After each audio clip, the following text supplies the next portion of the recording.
हाँ, तो देखो ये जो क्वेश्चन है हम लोगों का, फिर से मैं डिस्कस करूँ क्वेश्चन को। क्या दिया है कि माना एक प्रतिचित्रण डी है जो कि r क्रॉस r से r पर है, मतलब रियल नंबर के कार्टेशियन प्रोडक्ट से रियल नंबर पर ही है।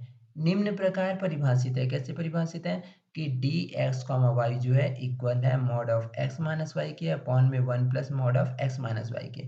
तो आपको सिद्ध करना है कि डी जो है r पर एक दूरिक है ना, डी जो है r पर एक दूरिक है। अगर डी आर पर दूरिक है तो इसका मतलब आर कॉमा डी जब सेट को मैं इंडिकेट करूंगा तो ये क्या होगा, आपका दूरिक समष्टि होगा। ठीक है, तो जैसे हम लोग कल डिस्कस किए थे कि अगर किसी भी सेट को, किसी भी मैपिंग को किसी भी सेट पर दूरिक होना है, दूरिक होना है तो मतलब मैट्रिक होना है, तो इसके लिए 4 कंडीशन को सेटिस्फाई करेगा, जिसको हम लोग M1 M2 M3 और M4 नाम दिए थे ना। तो चलो हम लोग यहाँ पे इसको प्रूफ करते हैं। और इसको प्रूफ करेंगे तो सबसे पहले लिखिए दिया गया प्रतिचित्रण, और प्रतिचित्रण आपका क्या दिया है, d from R cross R to R में दिया है, जो निम्न प्रकार परिभाषित है। कैसे परिभाषित है कि डी एस कॉमा वाई की वैल्यू है इक्वल है किसके, mod of x minus y upon में 1 plus mod of x minus y के।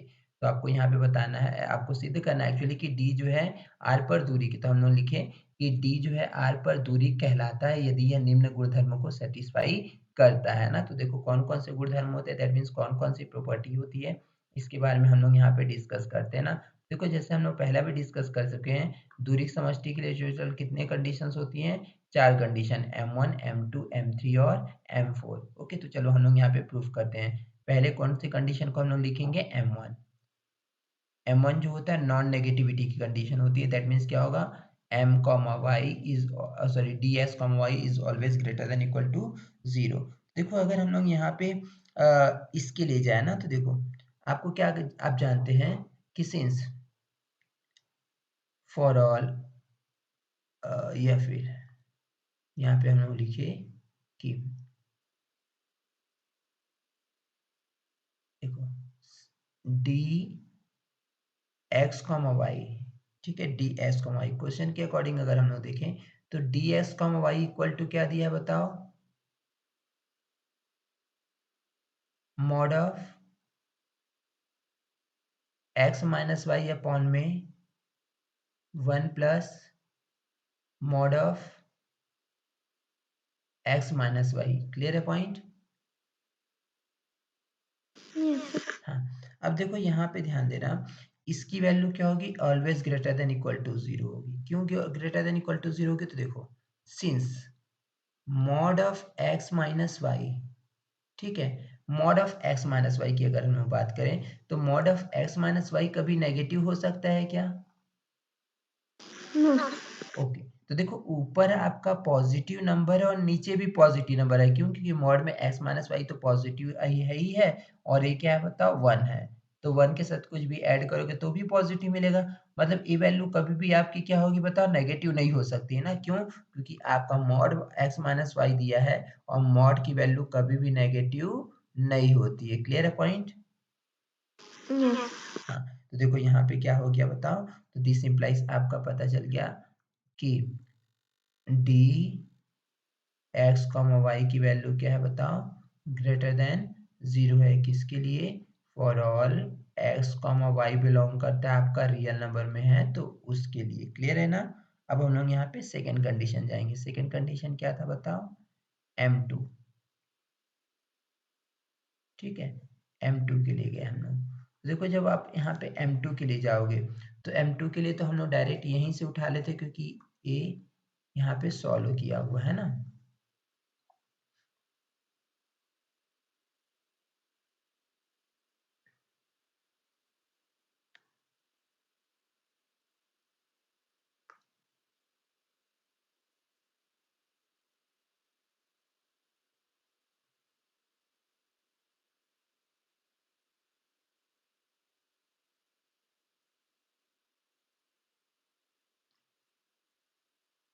तो देखो ये जो है हम लोग का एक्चुअली M2 है ना, तो M2 जो होगा हम लोग का क्या बताएगा, ध्यान देना कि डी एस कॉमा वाई की वैल्यू 0 हम लोग जानते हैं। अगर डी एस कॉमा वाई 0 है तो एक्स और वाई ऑलवेज क्या होता है, इक्वल होता है। तो हम लोग लिखे कि डी एस कॉमा वाई 0 है if and only if mod of x minus y upon में 1 plus mod of x minus y, इसकी वैल्यू क्या होगी, हमेशा 0 के इक्वल होगी। अगर इसकी वैल्यू 0 है, ठीक है, तो इसका मतलब क्या होगा बताओ, मॉड x माइनस वाई की वैल्यू 0 है, क्योंकि ये आपको जानते हो कि नीचे तो कभी भी 0 हो ही नहीं सकता, क्यों? क्योंकि 1 के प्लस में दिया है, 1 के प्लस में आप कोई भी, क्योंकि ये और मॉड में की वैल्यू हमेशा पॉजिटिव होती है ना, तो देखो या फिर 0 होगी।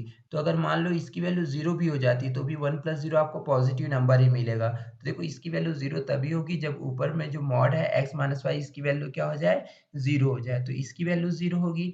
अब इसकी वैल्यू 0 है, मतलब क्या होगा बताओ, x माइनस वाई की वैल्यू क्या होगी, 0, और x माइनस वाई 0 है, इसका मतलब क्या होगा बताओ कि x और y दोनों आपस में क्या है, बराबर है। तो देखो यहाँ पे सेकेंड कंडीशन आ गया, क्या हो गया बताओ, therefore dx, y equal to 0 if and only if x equal to क्या होगा, y। समझ जाओगे? हाँ, ये आपका सेकेंड कंडीशन हो गया ना।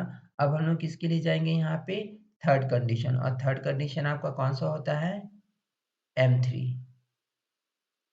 जो कि किसको बताता है बताओ, सिमेट्रिक की कंडीशन को, वही होता है ना। ओके,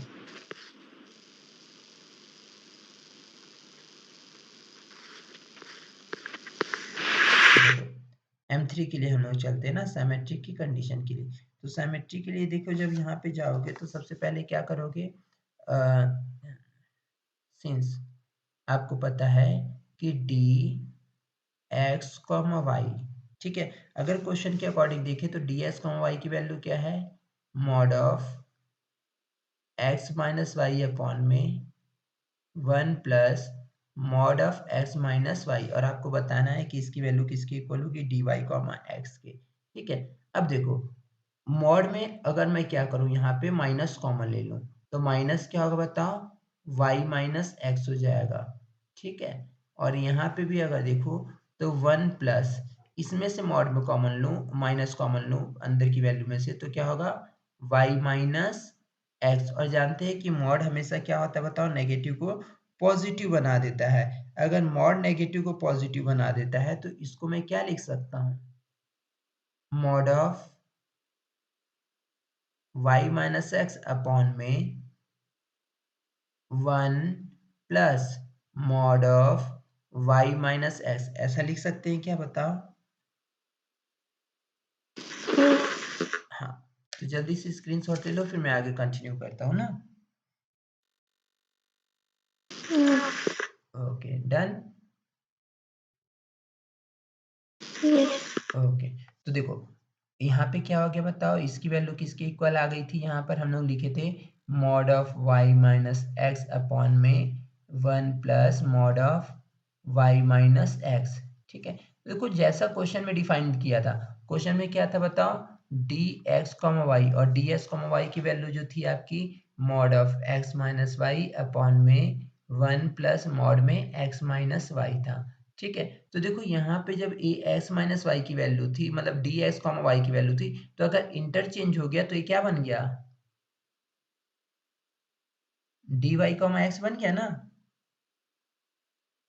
हाँ, तो देयरफॉर देखो आपका M3 भी क्लियर हो गया यहाँ पर, दैट मीन्स क्या होगा, d x comma y equal to क्या है बताओ, डी वाई कॉमा एक्स, जिसको हम लोग सिमेट्रिक की कंडीशंस बोलते हैं। तो आपका M3 हो गया। अब हम लोग किसके लिए बात करेंगे यहाँ पर, M4, that means fourth condition of matric space. अगर हम लोग फोर्थ कंडीशंस की यहाँ पे बात करें तो हम लोग को क्या बताना है बताओ, कि डी एक्स कॉमा वाई की वैल्यू, देखो फोर्थ कंडीशन में हम लोग को क्या प्रूफ करना है, कि डी एक्स कॉमा वाई जो होगा always less than equal to होगा d x comma z plus d z comma y, यही प्रूफ करना होता है। ओके, तो जब ये आपको यहाँ पे प्रूफ करना है तो देखो आपको किसकी वैल्यू निकालनी पड़ेगी ना, हम लोग सबसे पहले किसकी वैल्यू के लिए चलेंगे, डी एक्स कॉमा वाई को, और बताएंगे कि इसका जो इसकी वैल्यू होगी लेस देन इक्वल टू होगी d x comma z plus d z comma y के, मतलब आपको एक इंटरमीडिएट पॉइंट लेना पड़ेगा जो कि क्या होगा यहाँ पर जेड होगा। अब इंटरमीडिएट पॉइंट हम लोग कैसे लेंगे, तो ध्यान दोगे, देखो इसकी वैल्यू आपकी according to question mod of x minus y है अपॉन में 1 प्लस मॉड में एक्स माइनस वाई है। ओके, इसको मैं ऐसा लिख सकता हूँ क्या, वन, ध्यान दोगे ना? देखो मैं इसको किया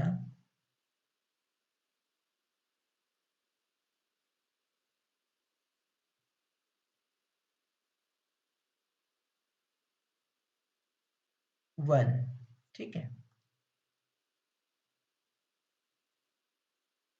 plus mod of x minus y, ठीक।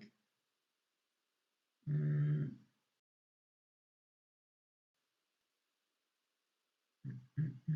ऐसा करें तो चलेगा, -1 अपॉन में 1 plus mod x minus y लिख सकते क्या, ऐसा बताओ? मतलब 1 को हम लोग प्लस किए, 1 को क्या किए, माइनस किए ना। अब देखो इसको मैं क्या कर दिया, 1 प्लस मॉड में एक्स माइनस वाई अपॉन में 1 प्लस मॉड में एक्स माइनस वाई कर दिया। मतलब क्या किया कि इसके साथ एक बार डिनोमिनेटर के लेके गया, फिर उसके बाद -1 है तो माइनस लिखा यहाँ पे 1 अपॉन में 1 प्लस मॉड में एक्स माइनस वाई लिख दिया, ठीक है। अब देखो यहाँ से क्या होगा, आपका ए वाली वैल्यू कैंसिल हो जाएगी न्यूमरेटर और डेनोमिनेटर से, तो यहाँ पे आपको क्या मिल जाएगा, 1। तो इसको मैं लिख दिया 1 माइनस 1 अपॉन में 1 प्लस मॉड में एक्स माइनस वाई। यहाँ तक कोई डाउट है? ओके,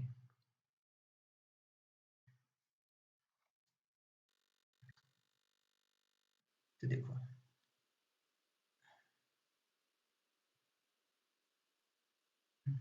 देखो इसकी वैल्यू ध्यान देना, लेस देन इक्वल टू होगी, किसकी होगी लेस देन इक्वल टू होगी, तो देखो 1 माइनस 1 अपॉन में 1 प्लस, देखो या फिर एक मिनट ये भी मत लिखो, इक्वल टू किया यहाँ पे मॉड में। अब देखो आपको एक इंटरमीडिएट पॉइंट चाहिए जेड, तो मैं क्या कि यहाँ पे एक्स माइनस जेड कर लिया प्लस जेड माइनस वाई कर लिया, मतलब जेड को ऐड किया और जेड को क्या किया यहाँ पे सब्ट्रैक्ट किया। तो यहाँ पे क्या होगा, values less than equal to 1 minus 1 upon में 1 प्लस, ठीक है। जब इसको देखो हम लोग मॉड को ब्रेक करेंगे ना, मॉड को दो पार्ट में ब्रेक करेंगे तो values less than equal to हो जाएगी। तो इसको मैं लिख दिया यहाँ पे mod of x minus z plus mod of z minus y, ऐसा लिख सकते हैं क्या? ओके, अब देखो हम लोग यहाँ पे क्या करेंगे, एलसीएम ले लेते हैं ना, ठीक है। अगर आप इसको एलसीएम लोगे अब तो क्या बनेगा एलसीएम बताओ, 1 plus mod of x minus z plus mod of z minus y होगा, और यहाँ पे आपका बनेगा 1 plus mod of x minus z plus mod of z minus y -1, ये -1 प्लस 1 क्या हो जाएगा, कैंसिल हो जाएगा ना। तो यहाँ से जब आप सिंप्लीफाई करोगे तो वैल्यू क्या मिली आपको बताओ, mod of x minus z plus mod of z minus y upon में 1 plus mod of x minus z plus यहाँ पे होगा जेड माइनस वाई, ठीक है। अब देखो यहाँ पे एक चीज क्या करेंगे हम लोग कि अब देखो ये तो already less than equal to था, ठीक है। अगर मान लो आप इस साइड कुछ ऐड करते हो, कुछ ऐड करते हो, तो ये वैल्यू भी हमेशा क्या होगी, राइट साइड की वैल्यू ग्रेटर होती जाएगी, होगी। मतलब पहले वाली वैल्यू लेस देन हो जाएगी ना, पहले वाली जो वैल्यू थी वो लेस देन होगी, अब जो ऐड करने के बाद जो वैल्यू आएगी ग्रेटर। तो इसको मैं देखो क्या किया, लेस देन इक्वल टू क्या लिखा है यहाँ पे, एक्स माइनस जेड ना, एक्स माइनस जेड, एक बार क्या किया यहाँ पे 1 plus mod of x minus z कर लिया, ठीक है, प्लस यहाँ पे क्या किया, mod of z minus y upon में 1 plus mod of z minus y कर लिया, क्यों? देखो अब यहाँ पे ये मत बोलना कि यहाँ पे डिनोमिनेटर तो हम लोग अलग करेंगे तो ये दोनों के साथ है। ऐसा हम लोग यहाँ पे कुछ नहीं किए ना। हम लोग अपने से यहाँ पे 1 प्लस एक्स माइनस जेड किए हैं और 1 प्लस यहाँ पे जेड माइनस वाई, क्योंकि यहाँ पे less than equal to sign है। और ऑब्वियसली यहाँ पे देखो अब तुम डिनोमिनेटर को बढ़ा दिए हो, क्योंकि देखो पहले केवल एक ही 1 था, अब एक 1 यहाँ, एक 1 वहाँ, मतलब पहले वाली वैल्यू क्या होगी यहाँ पे, लेस देन इक्वल टू होगी ना। ठीक है, तो देखो अकॉर्डिंग टू डेफिनेशन अगर देखो तो ये किसकी वैल्यू है, डी एक्स कॉमा जेड की, प्लस ए किसकी वैल्यू होगी बताओ, डी जेड कॉमा वाई की। तो देखो यहाँ से आपका प्रूफ हो गया कि डी एक्स कॉमा वाई जो होगा always less than equal to होगा d x comma z plus d z comma y के। तो ये आपका हो गया मैट्रिक स्पेस की थर्ड कंडीशन। कोई डाउट है यहाँ तक? हाँ, तो देखो यहाँ पे मैट्रिक थर्ड नहीं बल्कि फोर्थ कंडीशन है। तो देखो मैट्रिक स्पेस की ऑल कंडीशंस यहाँ पे सेटिस्फाई होगी, तो आप क्या लिख दोगे बताओ, अतः डी जो है आर पर, डी आर पर दूरी है। क्लियर है पॉइंट? हाँ, तो जल्दी से स्क्रीनशॉट ले लो। पहले वाले का स्क्रीनशॉट लिए थे? यस। इसका भी ले लो।